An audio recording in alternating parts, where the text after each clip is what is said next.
بسم اللہ الرحمن الرحیم۔ سلطان جلال الدین خلجی جلال الدین عہد بلبن کے سرداروں میں سے تھا۔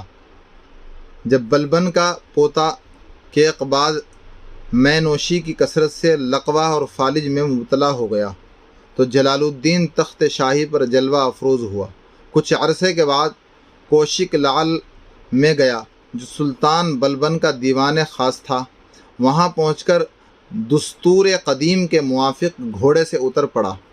مقربان خاص میں سے ایک نے سبب پوچھا تو کہا کہ میں اس مکان کا ادب اس لیے کرتا ہوں کہ وہ میرے آقا کا بنوایا ہوا ہے۔ مجھے اپنی جان کے خوف سے مجبوراً بادشاہ بننا پڑا، ورنہ میں کہاں اور تخت شاہی کہاں۔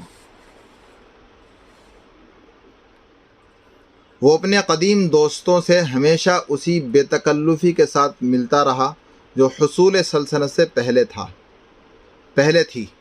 نہایت سادہ مزاج، راست باز اور رحم دل آدمی تھا، یہاں تک کہ بعض اوقات اس کی رحم دلی سلطنت کے نظم و نسق میں بھی خلل انداز ہوتی تھی۔ چنانچہ ایک بار قلعہ رنتھون بور کو فتح کرنے سے صرف اس واسطے چھوڑ دیا کہ بندگان خدا کا خون نہ بہے۔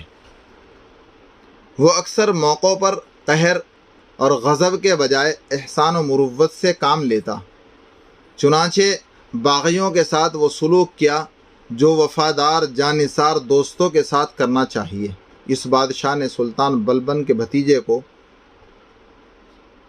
کڑا مانک پور جاگیر میں دے دیا تھا، مگر کسی سبب سے وہ باغی ہو گیا اور بادشاہی فوج سے مقابلہ کر بیٹھا۔ آخر کار وہ اور اس کے رفقا گرفتار کر کے بادشاہ کے حضور میں لائے گئے۔ ایک خدا ترس رحم دل نے فوراً سب قیدیوں کی مشقیں کھلوا دی، ان کو غسل کرایا، نیا لباس پہنایا، عطر لگایا اور نہایت لطف و عنایت سے اپنے ساتھ بٹھا کر کھانا کھلایا۔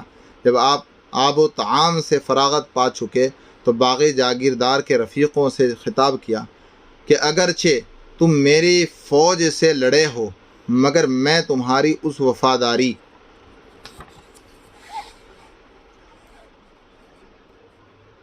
اور نمک حلالی سے نہایت خوش ہوا جو تم نے اپنے آقا کی رفاقت میں کی ہے۔ غرض اتنی خاطر و مدارات کی کہ وہ لوگ اپنے کردار سے بہت نادم اور منفعل ہوئے۔